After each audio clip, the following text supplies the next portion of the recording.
गर्मी तेज हो गई है। चंपारण और सीतामढ़ी में पकड़ रखने वाली गरीब विकास पार्टी का बीजेपी में विलय हो गया है। बीजेपी के प्रदेश अध्यक्ष मंगल पांडे ने गरीब विकास पार्टी के अध्यक्ष पुष्कर झा और दूसरे कार्यकर्ताओं को बीजेपी की सदस्यता दिलवाई। इस मौके पर पर्यटन मंत्री सुनील कुमार पिंटू, बीजेपी सांसद राधा मोहन सिंह सहित कई नेता मौजूद थे। राज्य में नक्सली घटनाओं में कमी आई है, ये कहना है झारखंड दौरे पर आए केंद्रीय गृह सचिव आर.के. सिंह का। राज्य में नक्सल समस्या को लेकर आज प्रोजेक्ट भवन में केंद्रीय गृह सचिव ने आला अधिकारियों के साथ एक बैठक की। गृह सचिव ने कहा कि सूबे में नक्सलियों के सफाये तक राज्य में एंटी नक्सल अभियान जारी रहेगा। बैठक में राज्यपाल के सलाहकार के विजय कुमार के अलावा DGP Rajeev Kumar, CRPF DG और राज्य के गृह सचिव भी मौजूद रहे। मनी लॉन्ड्रिंग मामले में फंसे पूर्व मंत्री भानु प्रताप शाही और एक अन्य आरोपी अजय सिंह से जल्द ही ईडी पूछताछ करेगी। प्रवर्तन निदेशालय की अपील पर ईडी कोर्ट ने दोनों आरोपियों से पूछताछ की अनुमति दे दी। आपको बता दें कि भानु प्रताप शाही और अजय सिंह पर मनी लॉन्ड्रिंग मामले में सीबीआई ने मामला दर्ज कर रखा है और दोनों फिलहाल न्यायिक हिरासत में हैं। राज्य कोर्ट ने गैंगरेप मामले के सभी 4 आरोपियों को 14 दिनों की न्यायिक हिरासत में भेज दिया है। भारी सुरक्षा के बीच पुलिस ने चारों आरोपियों को प्रथम श्रेणी दंडाधिकारी एसएन सिद्दर की अदालत में पेश किया, जिसके बाद कोर्ट ने चारों को 14 दिनों की न्यायिक हिरासत में भेजने के आदेश दे दिए हैं। आपको बता दें कि पुलिस ने मामले में तत्परता से कार्रवाई करते हुए चारों गुनहगारों को गुरुवार को ही गिरफ्तार कर लिया था। केंद्रीय मंत्री जयराम रमेश 2 दिवसीय दौरे पर रांची पहुंचे। शनिवार को राजभवन में होने वाले राज्य के सभी सांसदों की बैठक में शिरकत करेंगे। साथ ही राज्य में विकास के मुद्दों और जनप्रतिनिधियों की शिकायतों पर चर्चा करेंगे।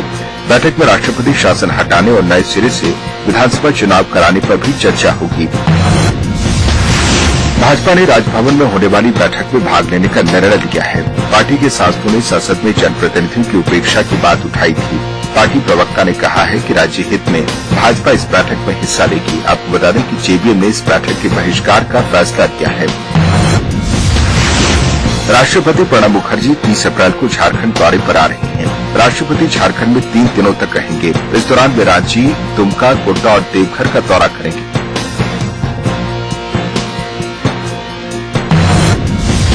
जेबीएम का उत्तरी छोटा नागपुर प्रमंडलीय आदिवासी कार्यकर्ता सम्मेलन शनिवार से बोकारो में शुरू हो रहा है। 2 दिवसीय सम्मेलन में हजारीबाग, कोडरमा, चतरा, रामगढ़, बोकारो और धनबाद के कार्यकर्ता शिरकत करेंगे। चुनाव की आहट के बीच जेबीएम के इस सम्मेलन को आदिवासियों पर डोरा डालने की कोशिश के तौर पर देखा जा रहा है। सम्मेलन में पार्टी सुप्रीमो बाबूलाल मरांडी, महासचिव प्रदीप यादव सहित पार्टी के सभी विधायक और आला नेता शिरकत करेंगे। धनबाद के चेतन हत्याकांड में सनसनीखेज खुलासा हुआ है। पुलिस के सामने उसकी प्रेमिका ने अपने बयान में कहा कि खुद उसके भाई और जीजा ने ही चेतन की हत्या की है। पुलिस ने इस मामले में लड़की के जीजा को गिरफ्तार कर लिया। रूपाली के मुताबिक दोनों 6 साल से एक दूसरे के करीब थे और हाल ही में दोनों ने झरिया के दुखरनी मंदिर में शादी भी कर ली थी। पुलिस फिलहाल आरोपी भाई डबल सिंह की गिरफ्तारी के लिए छापेमारी कर रही है। वर्ल्ड वाटर डे के अवसर पर रांची के केंद्रीय विश्वविद्यालय में आज एक कार्यक्रम का आयोजन किया गया, जिसमें जल की महत्ता को समझाने की कोशिश की गई। इस दौरान छात्रों ने जल बचाओ अभियान को लेकर एक नाटक का मंचन किया। कार्यक्रम में भूगर्भ जल निदेशक एसएल जागेश्वर बतौर मुख्य अतिथि मौजूद थे। उन्होंने मेधावी छात्रों को पुरस्कृत भी किया। वॉलीबॉल के राष्ट्रीय खिलाड़ी रह चुकी अरुणिमा जल्द ही टाटा स्टील के सहयोग से माउंट एवरेस्ट फतह करने के लिए 31 मार्च से सफर की शुरुआत करने जा रही हैं। अरुणिमा हादसे में अपना एक पैर गंवा चुकी हैं और उन्हें इस सफर की तैयारी में माउंट एवरेस्ट विजेता और टाटा स्टील एडवेंचर फाउंडेशन की हेड मछेंद्री पाल का सहयोग मिला है। अरुणिमा मूल रूप से उत्तर प्रदेश की रहने वाली हैं।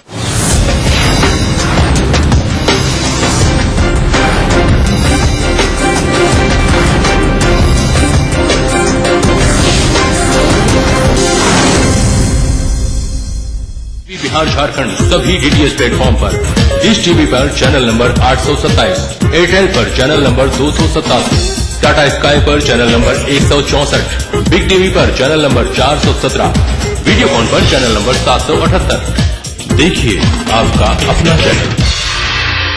प्राचीन संस्कृति की पहचान लेकर आज का बिहार बढ़ चला है नई दिशा में, नई आशाएं लेकर, और उस राह पर घटी हर एक घटना करती है असर जनता पर, प्रदेश को देती है नया मोड़, तय करती है आगे की राह।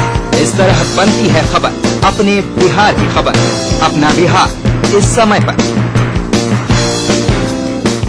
इस न्यूज के सह प्रायोजक हैं ग्रिजली विद्यालय कोडरमा, वर्ल्ड फेमस फॉर्मी mobile for me, Taurian world school, 2 कदम आगे।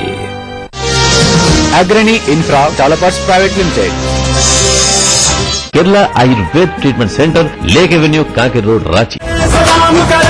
शेर वही जो शेरा कॉमेट पहने। Little wing school, Krishna Nagar, Booti Mor, बढ़ रही है जनसंख्या, घट रही है जोत, ऊपर से महंगाई का बोझ, विश्व बाजारों में जारी है प्रतिस्पर्धाओं का दौर, कृषि उत्पादन और आमदनी बढ़ाने की होड़। हम बताते हैं आपको कैसे करें कम लागत में अधिक उत्पादन। उन्नत बीज, नई तकनीक और विविधीकरण से बनाए संपूर्ण, समृद्ध और खुशहाल भारत। अन्नदाता देखिए हर रोज सुबह 6:30 बजे। कैसी भी हो समस्या, यदा मुस्तरी करकटे या कमाने, यदा चश्मखोरा नमान से सड़ान से, तदा ज्योतिषी क्या पढ़ेगा लिखेगा, हुआ बालका बादशाही करेगा। कोई भी हो जिज्ञासा, हस्ताक्षर पहचान होती है व्यक्तित्व के अंतरंग ऊर्जा का, बाहरी प्रमाण से कुछ लेना देना नहीं होता। पाइए अपनी सभी समस्याओं का समाधान ग्रह, नक्षत्र और आप में। अपना प्रश्न रजिस्टर कराने के लिए डायल करें 186142444517 या फिर हमें SMS करें 562635 पर।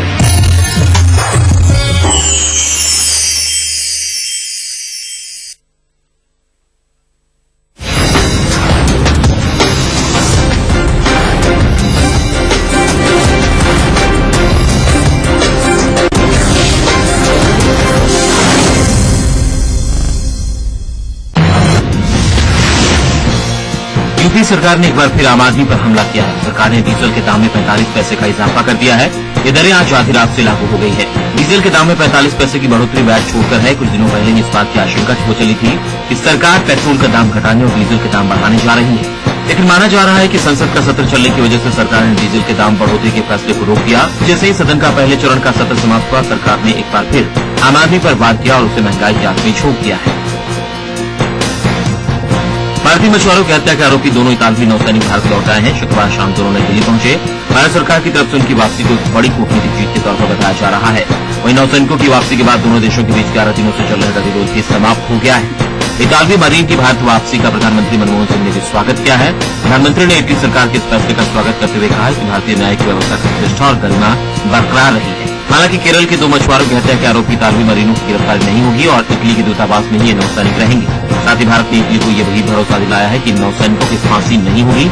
आपको बता दें कि आरोपी नौसैनिकों के भारत नहीं भेजने के इटली के फैसले के बाद दोनों देशों के रिश्ते में तनाव आ गया था।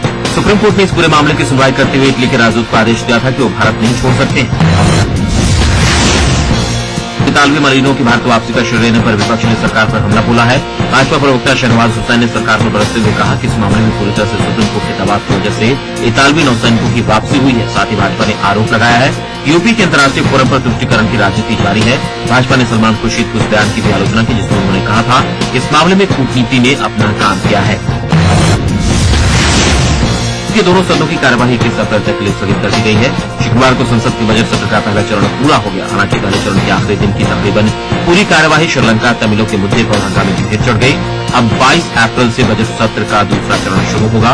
आपको बता दें कि संसद का बजट सत्र 21 फरवरी को शुरू हुआ था। इस सत्र के प्रथम चरण की सबसे बड़ी उपलब्धि रही बलात्कार विरोधी विधेयक को संसद के दोनों सदनों की मंजूरी। वहीं इस दौरान महिला आरक्षण विधेयक पारित कराने की दिशा में कोई पहल नहीं की गई। हालांकि शिकायत निवारण विधेयक को जरूर हरी झंडी मिल गई, लेकिन खाद्य सुरक्षा विधेयक नहीं पेश किया गया और न ही प्रोन्नति में आरक्षण का विधेयक पारित किया जा सका। वहीं बसपा सुप्रीमो मायावती ने प्रोन्नति में आरक्षण के मुद्दे को लेकर सरकार और समूचे विपक्ष को आड़े हाथों लिया है। मायावती ने कहा कि यूपी और एनडीए की मिलीभगत के चलते ये विधेयक अभी तक संसद में पास नहीं हुआ है। उन्होंने इस देश की SC/ST जनता के साथ धोखा बताया है। मायावती ने कहा कि इसका नुकसान यूपी और एनडीए दोनों को उठाना पड़ेगा। दिल्ली में कभी भी आतंकी हमला हो सकता है। यह आशंका दिल्ली पुलिस के स्पेशल सेल की गिरफ्त में आए हिजबुल मुजाहिदीन के संदिग्ध आतंकी सैयद लियाकत शाह से पूछताछ के बाद आई है। पूछताछ के दौरान लियाकत ने खुलासा किया है कि दिल्ली में अभी 6 आतंकी मौजूद हैं जो हमले की ताक में है। दिल्ली पुलिस के स्पेशल सेल ने लियाकत को उत्तर प्रदेश के गोरखपुर से दिल्ली जाने के दौरान एक ट्रेन से गिरफ्तार किया है। लियाकत की गिरफ्तारी के साथ ही दिल्ली पुलिस ने होली से पहले राष्ट्रीय राजधानी में आतंक मचाने की एक बड़ी साजिश को नाकाम करने का दावा किया है। वहीं पूछताछ के दौरान लियाकत की निशानदेही पर जामा मस्जिद इलाके के गेस्ट हाउस से एक AK-47 राइफल और कुछ विस्फोटक पदार्थ भी बरामद किए गए हैं। दिल्ली हाईकोर्ट ने मीडिया को 16 दिसंबर को गैंगरेप कांड की रोजाना सुनवाई की रिपोर्टिंग की इजाजत दे दी है। इससे पहले साकेत कोर्ट ने इस मामले की रोजाना सुनवाई की रिपोर्टिंग पर रोक लगा दी थी, लेकिन दिल्ली हाईकोर्ट ने साकेत कोर्ट के फैसले को दरकिनार करते हुए अब दिल्ली गैंगरेप मामले की रोजाना कवरेज की इजाजत दे दी है। दिल्ली उच्च न्यायालय ने आदेश दिया है कि ट्रायल कोर्ट की सुनवाई के दौरान हर एक राष्ट्रीय समाचार पत्र से एक पत्रकार प्रतिनिधि के तौर पर मौजूद रह सकते हैं। कोर्ट ने कहा कि PTI, UNI और अन्य राष्ट्रीय समाचार पत्रों के रिपोर्टर अन्य समाचार पत्र और न्यूज चैनलों के प्रतिनिधि से अपना रिपोर्ट साझा करेंगे। पश्चिम बंगाल की मुख्यमंत्री ममता बनर्जी ने बलात्कार की बढ़ती घटना पर अजीबोगरीब तर्क दिया है। ममता का मानना है कि बलात्कार की घटनाओं का संबंध सीधे सीधे बढ़ती जनसंख्या से है। शुक्रवार को विधानसभा में बोलते हुए ममता ने कहा कि लोग ये कह रहे हैं कि देश की संख्या बढ़ रही है। ममता ने कहा कि जब जनसंख्या बढ़ रही है तो इस तरह के मामले भी बढ़ेंगे। हालांकि ममता ने यह भी दावा किया कि पिछले साल नवंबर से जहां कोलकाता में बलात्कार के 45 मामले सामने आए हैं, वहीं तुलना में दिल्ली में 621 मामले घटित हुए। एयरोस्पेस गीत आत्महत्या मामले में आरोपी गोपाल कांडा को एक और झटका लगा है। सुप्रीम कोर्ट ने शुक्रवार को गोपाल कांडा की याचिका पर सुनवाई करते हुए साफ कह दिया कि कांडा कानूनी प्रक्रिया का पालन करें और निचली अदालत जाए। निचली अदालत में ही इस मामले की सुनवाई होगी। गीत का आत्महत्या मामले में गोपाल कांडा मुख्य आरोपी है। गीतका ने अपने सुसाइड नोट में कांडा का जिक्र किया है। आपको बता दें, कुछ दिनों पहले गीतका की मां ने भी आत्महत्या कर ली थी और इस मामले में भी उंगली गोपाल कांडा पर ही है। सारा प्रमुख सुब्रत राय की पुनर्विचार याचिका पर सिक्योरिटीज अपीलीय प्राधिकरण में आज सुनवाई होगी। बाजार नियंत्रण नियामक सेबी ने सुब्रत राय की बैंक खाता, सहारा इंडिया रियल एस्टेट और सहारा हाउसिंग सहित दूसरे संपत्तियों को जब्त करने का आदेश दिया था। सेबी ने यह आदेश सुप्रीम कोर्ट के फैसले की आखिरी तारीख समाप्त हो जाने के बाद दिया, जिसमें अदालत ने सहारा प्रमुख को अपने निदेशकों को 24,000 करोड़ रुपए लौटाने को कहा था। वाईएसआर कांग्रेस के अध्यक्ष जगन मोहन रेड्डी की गैर कानूनी संपत्ति के मामले में सीबीआई ने पूछताछ के लिए राज्यसभा सांसद KVP रामचंद्र राव को नोटिस भेजा है। जगन की गैर कानूनी संपत्ति के मामले में सीबीआई आज सुबह 10:30 बजे राव को पूछताछ के लिए बुलाया है। आपको बता दें कि वाईएसआर राजशेखर रेड्डी के कार्यकाल में सरकार के सभी फैसले में KVP राव शामिल थे। इससे पहले KVP राव MR केस में सीबीआई के सामने पेश हुए थे। बिजली के बढ़ते दाम को लेकर आम आदमी पार्टी के संयोजक अरविंद केजरीवाल आज से अनिश्चितकालीन भूख हड़ताल करने जा रहे हैं। केजरीवाल ने एक पत्रकार वार्ता में दिल्ली वासियों से बिजली के बिल न चुकाने की अपील की है। साथ ही केजरीवाल ने कहा कि अगर उनकी पार्टी सत्ता में आती है तो बिजली से जुड़े मुकदमों को वापस लिया जाएगा। वहीं अनिश्चितकालीन भूख हड़ताल से समाज सेवी अन्ना हजारे के दूर होने के बारे में केजरीवाल ने कहा कि हड़ताल के दौरान अन्ना उनके साथ जुड़ सकते हैं। भारत और बांग्लादेश के सुरक्षा बल अंतर्राष्ट्रीय सीमा पर अवैध आवाजाही, घुसपैठ और नशीली दवाओं की तस्करी को रोकने के लिए रात्रिकालीन गश्त को बढ़ाने पर राजी हुए हैं। दरअसल दोनों देशों के बीच संबंध मजबूत करने के मकसद से शुक्रवार को बांग्लादेश बॉर्डर गार्ड के एक प्रतिनिधिमंडल ने BSF के अधिकारियों से मुलाकात की। 23 सदस्यीय प्रतिनिधिमंडल की अगुवाई बांग्लादेश और सीमा रक्षा के महानिदेशक मेजर जनरल अजीज अहमद ने किया है। BSF के महानिदेशक सुभाष जोशी ने बताया कि दोनों देशों के सुरक्षा बलों द्वारा रात्रि में गश्त बढ़ने से तस्करी जैसे अपराध पर लगाम लगेगा। श्रीलंका में तमिल मुद्दों को लेकर शुक्रवार को श्रीलंकाई तमिलों ने एक दिन का उपवास किया। इस प्रदर्शन में श्रीलंकाई तमिलों के साथ साथ शरणार्थी शिविरों में रह रहे तमिलों ने साथ दिया। करीब 500 तमिलों ने इस प्रदर्शन में हिस्सा लिया। आपको बता दें कि LTTE जंग के दौरान श्रीलंका में मानवाधिकार हनन के मसले पर गुरुवार को संयुक्त राष्ट्र में अमेरिकी प्रस्ताव पास हो गया है। इस प्रस्ताव में मानवाधिकार उल्लंघन मामले की स्वतंत्र और निष्पक्ष जांच की मांग की गई है। धरती का स्वर्ग कहा जाने वाला कश्मीर एक बार फिर से पर्यटकों के आकर्षण का केंद्र बनने को तैयार है। दरअसल दुनिया के मशहूर ट्यूलिप गार्डन को 28 मार्च से पर्यटकों के लिए खोल दिया जाएगा। बागीचे के प्रबंधन से जुड़े अधिकारियों का कहना है कि बागीचे में ट्यूलिप की कुछ नई किस्में लगाई गई है और बागीचा पहले की तुलना में बहुत ही सुंदर लग रहा है। आपको बता दें कि कश्मीर का ट्यूलिप गार्डन दुनिया के मशहूर ट्यूलिप गार्डन में से एक है और यहाँ ट्यूलिप की 90 किस्में पाई जाती है।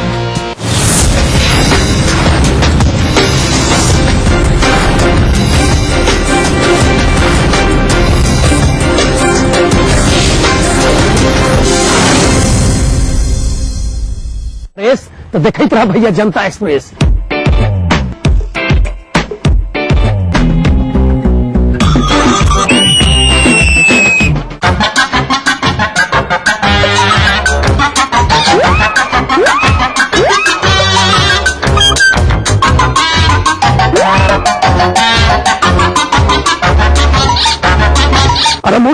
एक्सप्रेस तो देखते रहिए जनता एक्सप्रेस हर रविवार सुबह 11:30 बजे सिर्फ ईटीवी बिहार झारखंड। इस कार्यक्रम के सह प्रायोजक हैं टोरियन वर्ल्ड स्कूल, 2 कदम आगे। शेर वही जो शेरा कॉमेट पहने। गोल्डन 777 कब्जा, मजबूती में बेमिसाल। GD Goenka public school now in. Bharat की प्राचीन मौलिक खोज है योग, जो बनाए तन मन का संतुलन, जोड़े आत्मा को परमात्मा से, बढ़ाए शरीर की प्रतिरोधक क्षमता। रोग से बचने का सबसे आसान मंत्र योग मंत्र। देखिए इस समय पर। अगर आपको लगता है कि आप में भी है वो बात कि आप बन सके बेस्ट मॉम सुपर गृहिणी, और अगर आपको लगता है कि आप दोनों पति पत्नी है बेस्ट कपल, तो अपने एक अच्छे से फोटोग्राफ के साथ और बेस्ट होने की रीजन के साथ हमें मेल करें। आप सबके लिए हमारा ईमेल आईडी है etv@gmail.com। तो देखते रहिए मिसेस भाग्यशाली अब हफ्ते के 3 दिन, सोमवार, बुधवार, शुक्रवार दोपहर 3:30 पे। अब आप पुनः प्रसारण भी देख सकते हैं। जी हाँ, यानी कि हफ्ते के 3 दिन, मंगलवार, गुरुवार और शनिवार सुबह 11:30 पर सिर्फ ईटीवी बिहार झारखंड से। इस कार्यक्रम के सह प्रायोजक हैं टोरियन वर्ल्ड स्कूल, 2 कदम आगे। पूरे परिवार का हेल्थ टॉनिक आइडोफॉल में। आप healthy, India healthy. Little wing school, Krishna Nagar, Booti Mor, Ranchi. क्रूमेट AG vitamin baby oil, grizzly विद्यालय Koderma. Kerala Ayurveda treatment centre, lake avenue, Kanker road. दक्षिण अफ्रीका के डरबन में ब्रिक्स सम्मेलन। प्रधानमंत्री डॉक्टर मनमोहन सिंह लेंगे हिस्सा। कई अहम मुद्दों पर होगी बातचीत। द्विपक्षीय मामलों पर भी होगी चर्चा। देखिए 23 मार्च को रात 9:03 पर ब्रिक्स सम्मेलन में मनमोहन, ईटीवी के सभी हिंदी चैनल्स पर।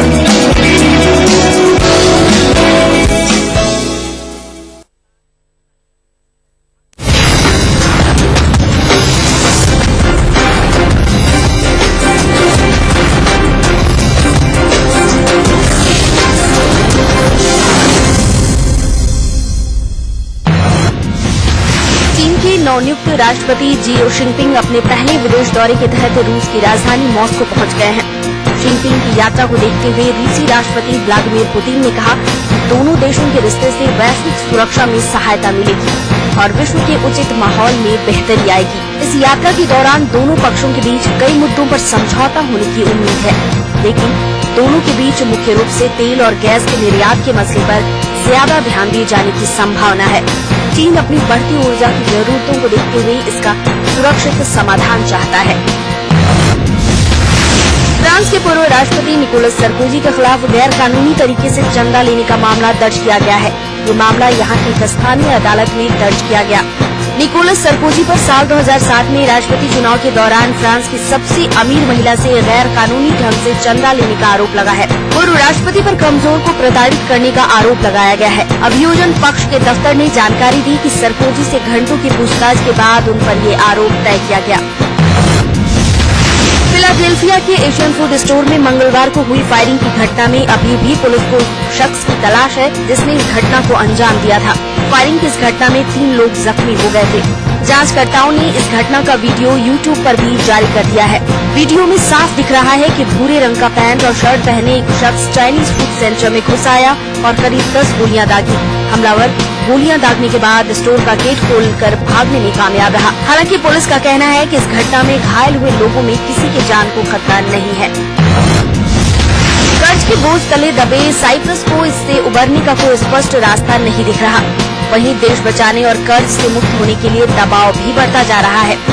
सेविंग अकाउंट से 10% काटे जाने का विरोध हो रहा है, तो दूसरी ओर लैकी बैंक के दर्जनों कर्मचारी संसद के सामने देश को कर्ज से उबारने के लिए प्रदर्शन कर रहे हैं और जल्द से जल्द इस समस्या का समाधान ढूंढने की मांग की है। ऑस्ट्रेलिया के विक्टोरिया प्रांत में गुरुवार शाम को आए तूफान में 20 से भी ज्यादा लोग गंभीर रूप से घायल हो गए हैं। गुरुवार शाम 8 बजे आए तूफान ने पूर्वोत्तर विक्टोरिया में भारी तबाही मचाई। तूफान ने जंगल के साथ साथ रिहायशी इलाकों में भी अपना कहर बरपाया। तूफान की चपेट में आए कई मकानों की छतें गायब हो गई। तूफान का असर पूर्वोत्तर विक्टोरिया के साथ साथ न्यू साउथ वेल्स में भी देखने को मिला। टोरंटो में एक बड़ा खतरा उस समय टल गया जब 2 इंजन वाले विमान का एक इंजन खराब होने के बाद भी सकुशल एयरपोर्ट पर उतार लिया गया। गौरतलब है कि एयर कनाडा विमान में 24 पैसेंजर सफर कर रहे थे। उसी दौरान उसके 2 में से एक इंजन और हाइड्रोलिक खराब हो गए। पायलट ने स्थिति पर नियंत्रण कर इसे टोरंटो के पियर्सन अंतर्राष्ट्रीय हवाई अड्डे पर लैंड कराया, जिससे उसमें सवार सभी यात्रियों की जान बचाई जा सकी। जापान में वसंत ऋतु का आगमन हो चुका है। जापान में वसंत के आगमन का संकेत चेरी के फूलों के खिलने से माना जाता है। शुक्रवार को चेरी के वृक्ष फूलों से सज गए।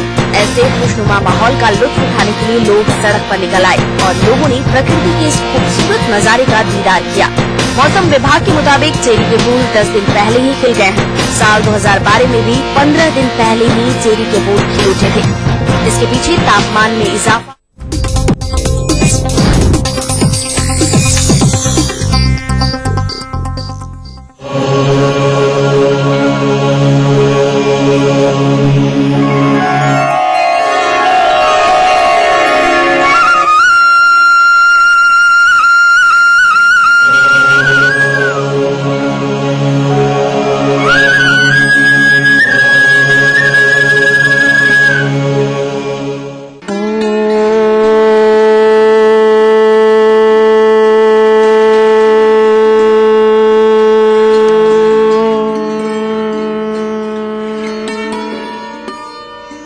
ईटीवी के सभी प्यारे दर्शकों का योग मंत्र में स्वागत है। मैं योग गुरु डॉक्टर महेंद्र सिंह और मेरे साथ में है मेरी सहयोगी श्रद्धा। आज हम करेंगे शशांक आसन का अभ्यास, लेकिन इससे पहले एक बार फिर से देखेंगे कल हमने जिस आसन का अभ्यास किया था। अर्ध वृक्षासन को करने के लिए सबसे पहले पीठ के बल लेट जाएंगे, दोनों पैर मिलाकर रखेंगे और शरीर को कोशिश करेंगे बिल्कुल एक सीध में रखेंगे। दोनों हाथ थाइस के पास में रखते हुए धीरे से करवट लेते हुए पेट के बल उल्टा लेटेंगे। इस पोजीशन में भी शरीर को बिल्कुल सीधा रखें, पैर के पंजों को सलांत रखें और एड़ी पंजे मिलाकर रखें। अब धीरे धीरे हथेलियों का प्रेशर जमीन पर देते हुए सिर, गर्दन, छाती और नाभि से ऊपर तक के भाग को उठाएंगे। ऊपर देखें पूरा और धीरे धीरे अपना दाहिना हाथ राइट हैंड कमर के पीछे की तरफ लेकर जाएं। पूरा ऊपर देखें, कुछ सेकंड्स के लिए फाइनल पोजीशन में बने रहें, आंखें खुली हुई और बिल्कुल धीरे धीरे श्वास छोड़ते हुए वापस नीचे जाएं। इस तरह से आसन की आवृत्ति को दोहराते रहें। शशांक आसन को करने के लिए किसी भी एक समतल स्थान पर पहले बैठ जाएंगे। दोनों पैरों को सामने की तरफ खोल लेंगे। रीढ़ की हड्डी को बिल्कुल सीधा रखें। दोनों हाथ की हथेलियों को थाइस के पास में रखते हुए अब धीरे धीरे एक एक पैर को घुटने से मोड़ते हुए वज्रासन में बैठेंगे। पहले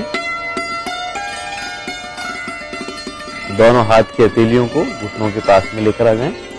रीढ़ की हड्डी बिल्कुल सीधी रखें, दृष्टि सामने की तरफ। अब बिल्कुल धीरे धीरे श्वास लेते हुए दोनों हाथों को ऊपर की ओर उठाएंगे।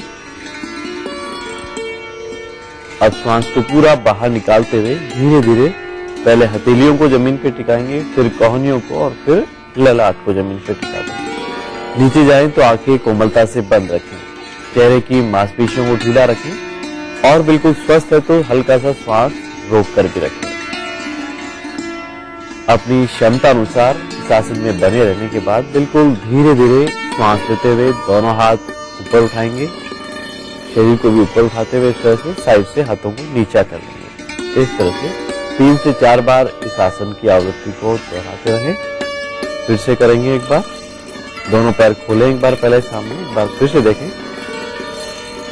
इस तरह से बिल्कुल सीधे बैठकर अर्थात दंडासन की पोजीशन में आकर एक एक पैरों को घुटने से मोड़ते हुए पहले वज्रासन की स्थिति में आ जाएंगे।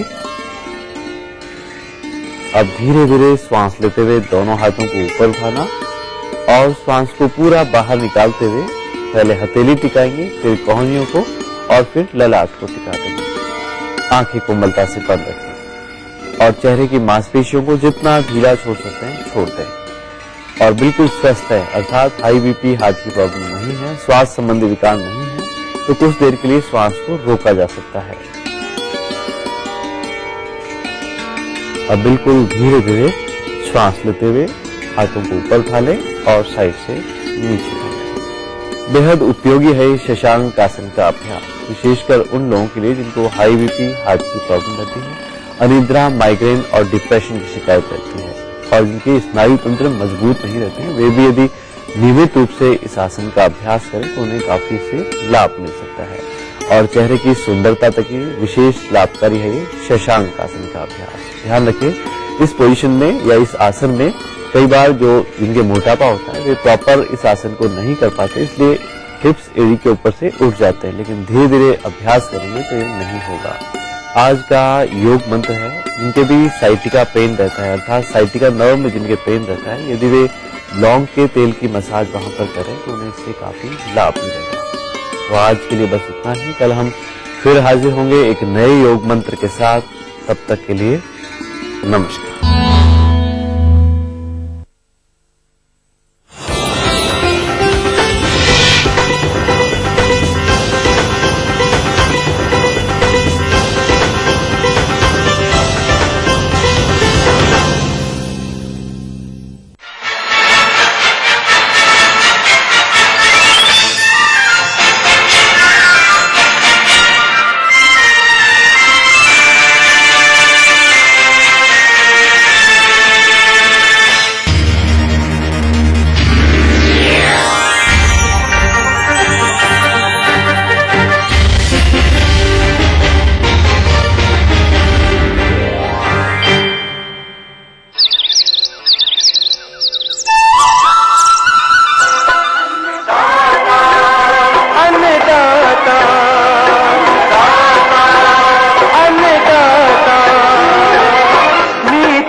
संग तुम्हारे अन्नदाता, लहू किसानों का बन के पसीना सींचता है धरती का सीना। मेहनत का तेरी हक दिलवाने, नई तकनीक नई खोज बताने, पशुधन को गुणवान बनाना, पौध सुरक्षा को सिखलाना, खेती के सब गुर समझाने, भारत का सरताज बनाने, हाथ पहरी है संग तुम्हारे अन्नदाता,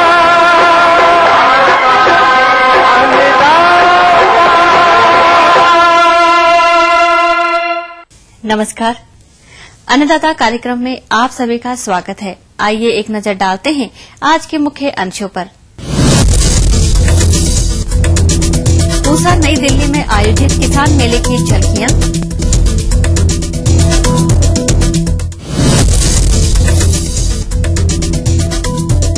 तंबाकू उत्पादन किसान का अनुभव,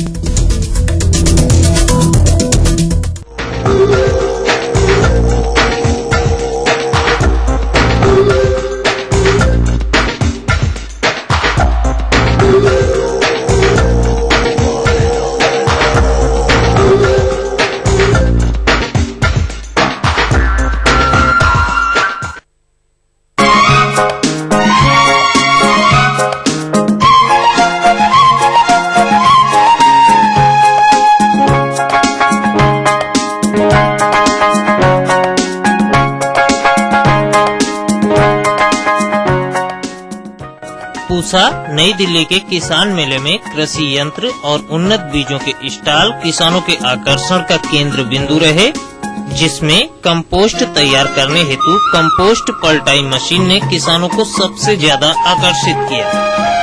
पहले तो ये है, पहले हम लोग कंपोस्ट कैसे बनाते हैं, गड्ढा खोद के उसमें गोबर का खाद डाल देते हैं और साथ जो भी ग्वाल से निकालता है उसी को डाल देते हैं। उसमें लगभग आपकी 5-6 महीना लग जाता है खाद तैयार होने में।